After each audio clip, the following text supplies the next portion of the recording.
Sir Jaganmohan Reddy గారు నిన్న ఆయన సోషల్ మీడియా హ్యాండిల్స్‌లో ఒక ట్వీట్ అంటూ పెట్టడం జరిగింది. నిన్న కాన్స్టిట్యూషన్ సంబంధించి ఒక డే.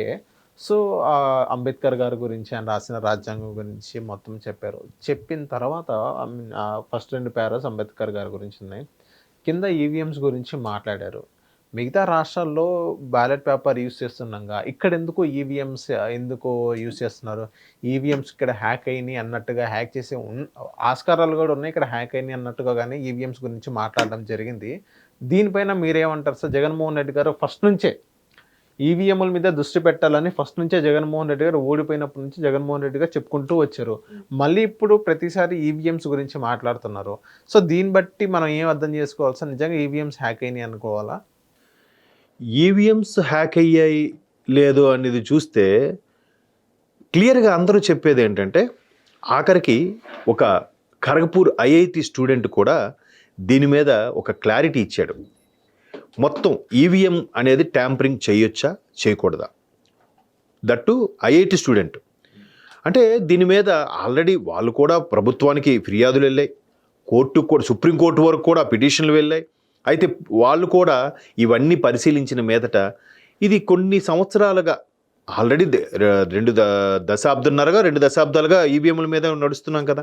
అంటే గడిచిన 4-5 ఎలక్షన్ల నుంచి అదే ఈవీఎంలు నడుస్తున్నాయిగా.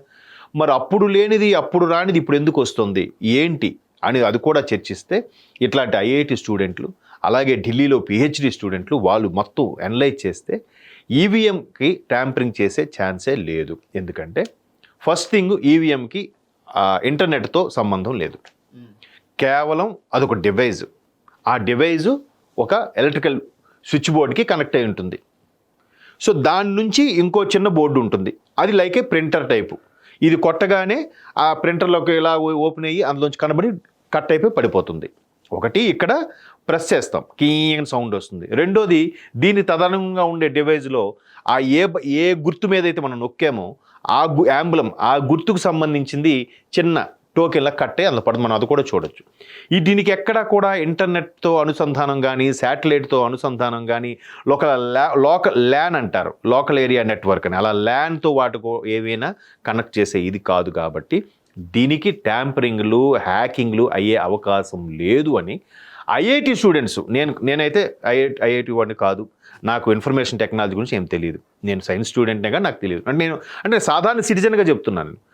అలాగ వాళ్ళతో కంపేర్ చేసుకుంటే చాలామంది సాఫ్ట్వేర్లకు కూడా వాళ్ళకి ఒక అవగాహన ఉండి వాళ్ళు కూడా అవునండి దీనికి అది జస్ట్ ఒక ఎలక్ట్రికల్ ఇన్స్ట్రుమెంట్ లాంటిదే తప్ప దానికి హ్యాక్ చేయడానికి కానీ లేదంటే ట్యాంపరింగ్ చేసే అవకాశం లేదని చెప్పారు. దాన్ని కోర్టు కూడా సబ్మిట్ చేశారు. కోర్టు కూడా ఇన్నేళ్ళుగా నడుస్తుంది దాన్ని ఇప్పుడు దీన్ని ఇలాగ అడగడం వల్ల ప్రజాస్వామ్యాన్ని మీరు అపహాస్యం చేసినట్టే లెక్క. ప్రజాస్వామ్యంని, ఈ రాజ్యాంగపరంగా నడుస్తున్న ప్రజాస్వామ్యాన్ని, ఇంత అతిపెద్ద రాజ్యాంగంగా పరిగణించబడే భారత ప్రజాస్వామ్యాన్ని మీరు అనుమానిస్తున్నారు అంటే అవమానిస్తున్నట్టు లెక్క అని సుప్రీంకోర్టు కూడా దాన్ని కొట్టేసింది.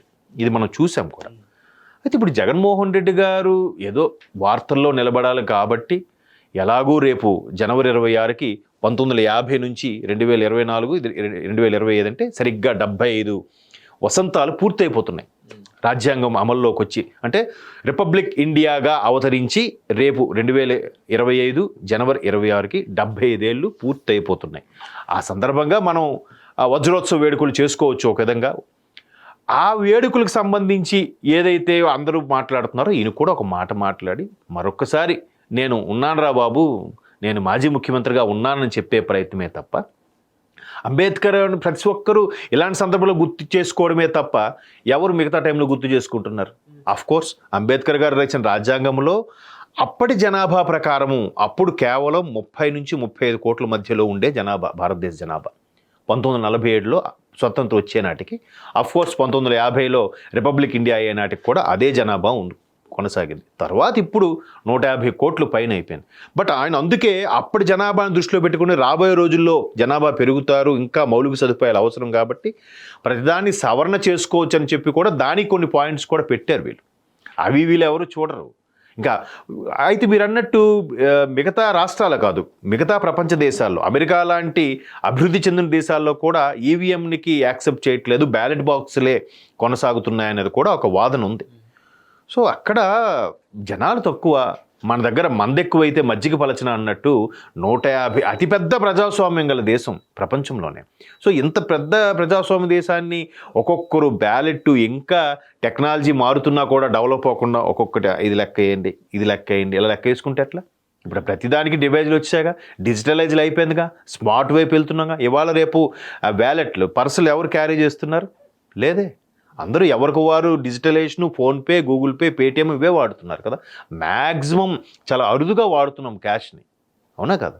సో దాన్ని ఏదో పెట్టాలి, చెప్పాలి జగన్మోహన్ కాబట్టి. రెడ్డి గారు ఓకే అన్నారు, బానే ఉంది. ఇప్పటికీ జగన్మోహన్ రెడ్డి గారు డైజెస్ట్ చేసుకోలేకపోతున్నారా సార్? ఐ మీన్ ఆయన ఓటమికి, ఆయన గెలుపు, పవన్ కళ్యాణ్ గారు అనడం జరిగింది అసెంబ్లీలో, ఆయన గెలుపు తీసుకున్నారే కానీ ఏదైతే ఓటమి ఉందో ఆయన తీసుకోలేకపోతున్నారు, అందుకే ఆయన అసెంబ్లీకి రాలేకపోతున్నారు అన్నట్టు చెప్పారు. ఇప్పటికీ కూడా ఆయన ఈవీఎం మీద దృష్టి పెట్టాలనే విధంగానే చెప్తున్నారే తప్ప ఆయన తప్పులు ఎక్కడ చేశారో దాని గురించి మాట్లాడట్లేదు. అవును అవును, అదే చెప్తున్నాను కదండి. రియలైజేషన్ అనేది మనిషికి అవసరం. తర్వాత రాజకీయాల్లో గెలుపోవటములు సహజం. ఇప్పుడు పవన్ కళ్యాణ్ లాంటి వ్యక్తి 2 చోట్ల కూడా ఘోర పరాభవం జరిగింది.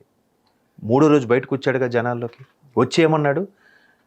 నాకు అర్థమైంది, ఇప్పుడిప్పుడే అర్థమవుతుంది, నేను మీ నమ్మకాన్ని చూరగొనలేకపోయాను, మీరు నా మీద నమ్మకం పెట్టుకోలేదు అంటే నేను ఇంకా కష్టపడి పనిచేయాలి, నేను ఇంకా మిమ్మల్ని నమ్మించే ప్రయత్నం చేయాలి, దానికోసం నేను ఏదైనా చేస్తా.